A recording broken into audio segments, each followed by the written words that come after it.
Welcome! This is your technology update for this school year. You can access this slideshow by using the Google web address on this slide. It is case sensitive. It would be a good idea to write this web address down. http://goo.gl/mk capital H, capital L, capital G, lowercase h.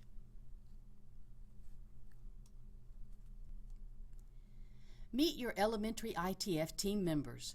Left to right they are Karen Blake, Kathy Palmer, and Natalie Wheeler. Each of these folks brings special skills and interests to their job, and they would like to share some of those skills and interests with you now.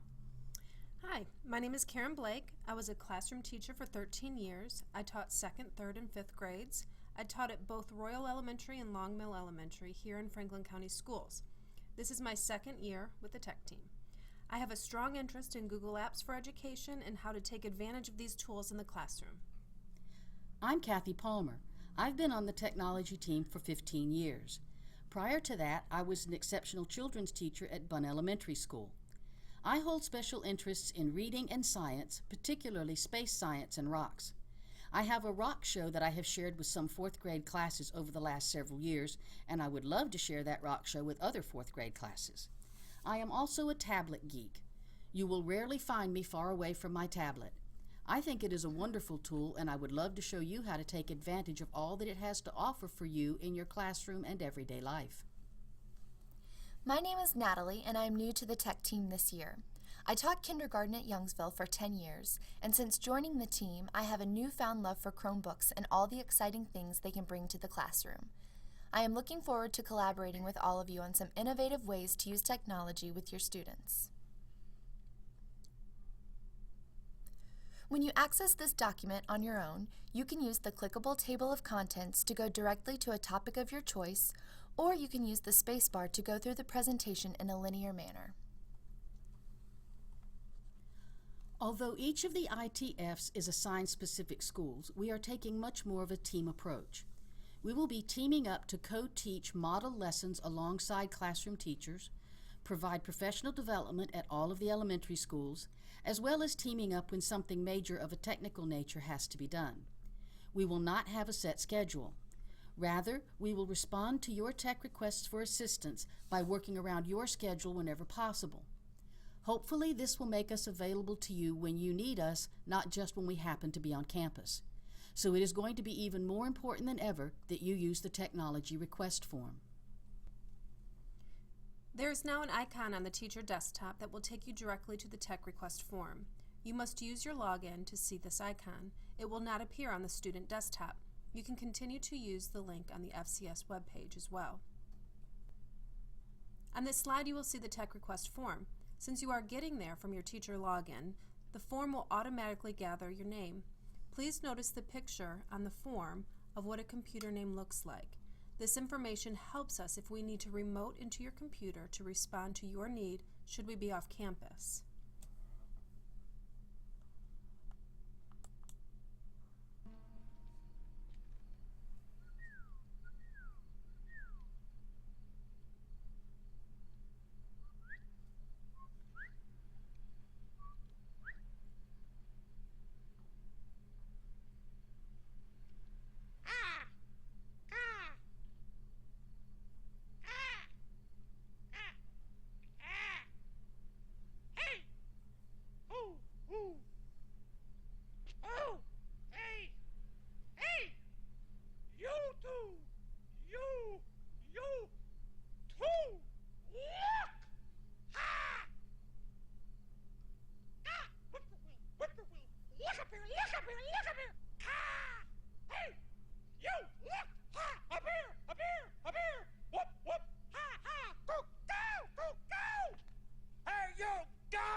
We needed the Amigos' help to be sure we had your full attention, because the next slide contains the most important information we will share with you today.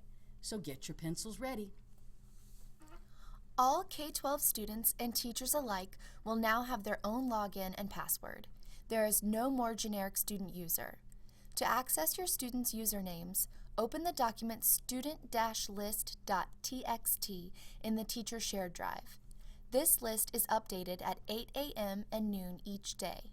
Should you get a new student, this is where you will look for their information once it has been entered into PowerSchool by your data manager. ITFs are not involved in creating student accounts. Student usernames will follow this convention. First letter of first name, first 4 letters of last name, last 4 digits of their PowerSchool number.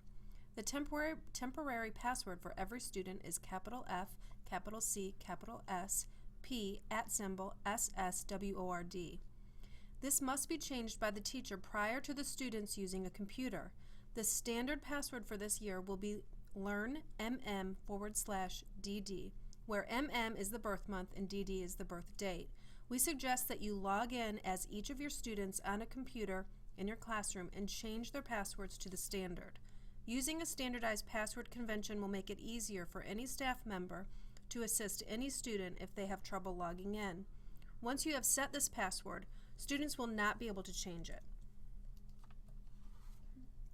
In the example on the screen, the temporary password for Mary Fowler is capital F, capital C, capital S, P, @SSWORD. You can see how the PowerSchool number has been used to create her username of mfowl3456. Remember, you, as the teacher, must change each of your students' passwords from the temporary to a permanent one that follows the standard. Also remember, the new password must follow this standard, the word learn followed by the student's birth date in the form of month/day. As you can see, Mary Fowler will log in as mfowl3456 using the password of learn01/25. It will be necessary to have assigned seats in the computer lab because every student will have to set up their own homepage, log onto the internet in both Chrome and Internet Explorer, and set up their default printer on each computer they use. Having assigned seats in the lab will eliminate the need for the student to do this every time they come to the lab. Teachers will be receiving detailed instructions via email. We might suggest that you create a chart now, and as you assign a student to a computer, go ahead and log on as that student, change the password, and also open the Chrome browser and log the student onto the internet and set the default printer. This slide shows what you will see when you first log on the internet in either Chrome or Internet Explorer. A teacher must never put their email address in for a student because it will show up at the Tech Center as being the teacher on the internet and not the student. We know this is going to be tough, so here are some helpful hints to make the transition go more smoothly. When you go into the lab, set clear expectations for good digital citizenship and responsible use of technology. Model how to log on and off of computers. For classes with assistants, the teacher can conduct whole group lessons at the smartboard while the assistant works with a small group of students to learn how to log in.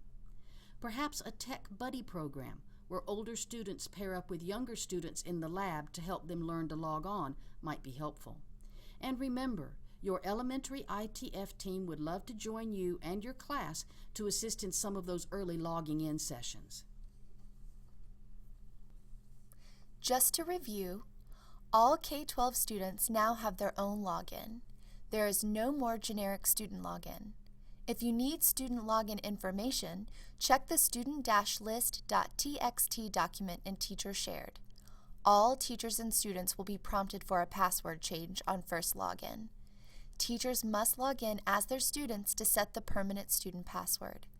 Use learn month/day for the student password and do not use a different password.